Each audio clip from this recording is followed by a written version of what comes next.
It's Wildcard week. Time to get ready for the playoffs.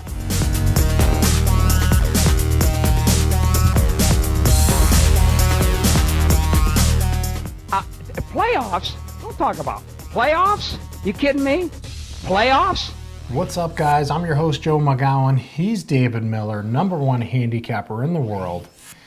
It's playoff time, baby. It's an exciting time of year. We ready for this or what? Yeah. I love it. Let's do it. Let's get right to the action. We have 4 wild card games. First game we're going to discuss is going to be Green Bay. They're playing against Washington at Washington. They're laying 1.5. You got Rodgers, Kirk Cousins. You know, Washington, kind of that Dr. Jekyll, Mr. Hyde team. They've been looking pretty good lately, and Green Bay's been a little bit on a downward slide. Who do you see here, David? Yeah, this is a tough one because we're not really around any key numbers, pick 'em and one, and it's kind of been good two-way action back and forth. Groups are betting one team, the other one. Now it's settled in at Green Bay, -1, 1.5.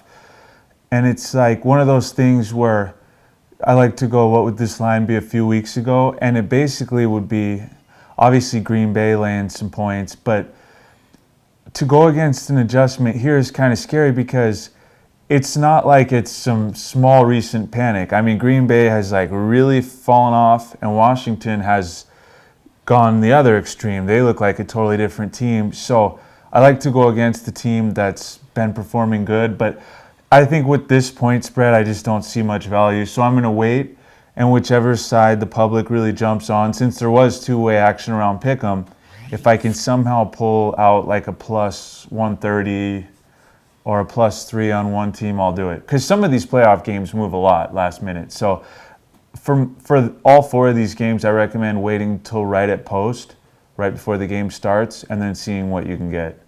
Sounds good. Let's take a look at our #3 pick, if you will, with these wild card games, Dave.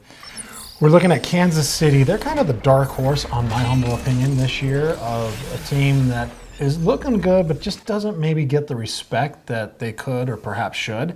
They're on the road. They're playing against the Texans, and the Texans are getting 3.5 at home. So what do you see here? Yeah, basically in these games, we're looking to play the home team getting 3 or more. That's kind of the standard strategy for winning bettors. And Kansas City has been playing pretty good. Houston, I don't know how to sum them up, just really shaky. But still, to get 3 or more at home here, once again, this is one where I recommend looking to play Houston. But if somehow it gets away and goes down to 2.5 and you can't get 3 or more, then just have the discipline to pass on this game.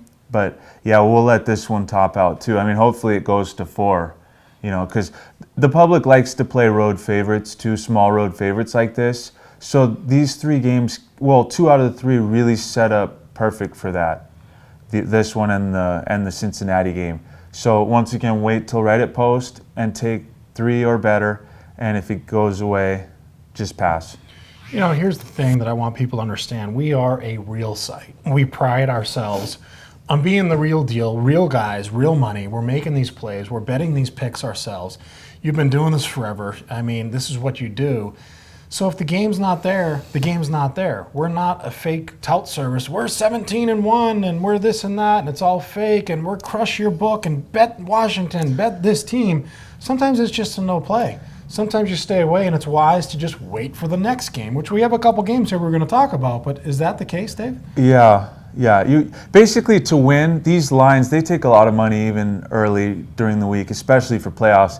They take a lot of money on these games. So if the value with the point spread gets away, you really have to pass because in the long run, you probably don't have value if it does get away from you. Because think about it, you're laying -110 as well. So then to overcome that, you're taking a worse number. It's ambitious to think that you have an edge, and if you tracked it over time, you would be down money. And so we want to get you thinking for betting for value, not just taking whatever number's there at whatever time you're ready to bet.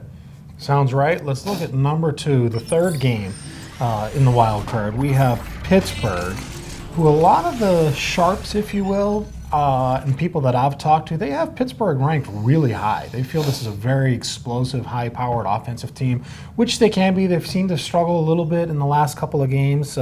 They're playing against Cincinnati. A.J. McCarron comes in, And he's done a good job. You know, he's played well and managed the pressure well. He does have 2 national championships under his belt, so you would think he'd be prepared for a big game of this magnitude, being a rookie quarterback stepping in. But we have a situation where, you know, the point spread is what? Help me here. Pittsburgh's laying 2.5 to 3 on the road. And the first time these two teams met, it opened at the Bengals -3, got bet down all the way to pick 'em. So we have to ask ourselves, and then they went ahead and Pittsburgh killed them. So we have to ask ourselves, what should this line be?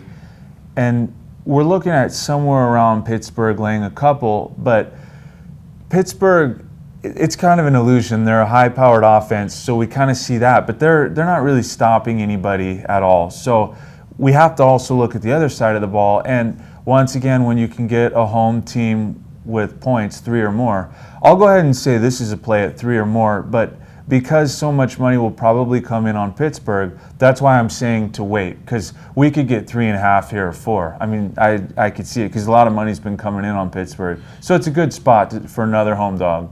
Pass if it gets away, though. So 3 or more, taking Cincinnati Yes. is the play. And where's the situation where you might feel Pittsburgh could be the play? Is there a position for that, or are you just not really keen Well, on if it Pittsburgh? somehow went down to pick 'em, then yeah.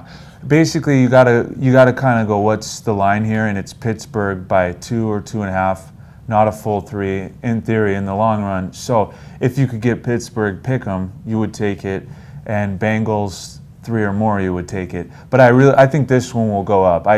Everyone's going, what should I bet? And I'm saying this one and then the next one, based on how Pittsburgh's been looking recently and the time that these two teams played before. So we got some revenge going for us too. Clear value spot at Cincinnati 3 or more. Sounds good.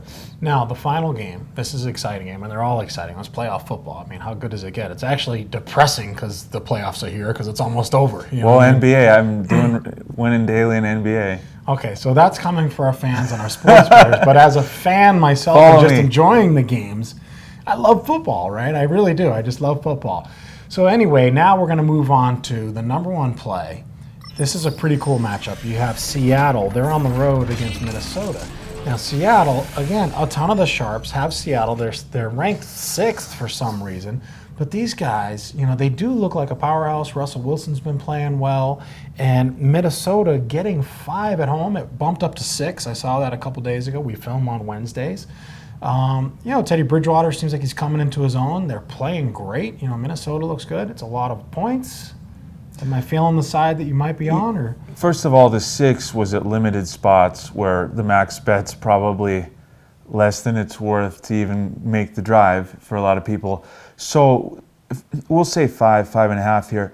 But this is another one. The first time these two teams played, it was pick 'em, and it went to Seattle -2. They crushed them. And then it's kind of like, what have you done for me lately is how they make these lines and how much money's been coming in on each team. Have they been covering or not? And actually, I feel this is kind of one-sided too. Seattle has looked better lately, but Minnesota, I mean, they've almost looked just as good. So they cover the last game in Minnesota. They blew them out actually. So once again, it's kind of like that Cincinnati game, same spot except we're getting a little bit more value. But I think that we got revenge here, getting a full 5 or 5.5, clear value spot here, because they should make some type of adjustment because of how it was last game. But I mean, to go all the way to 5 or 5.5, it's too many.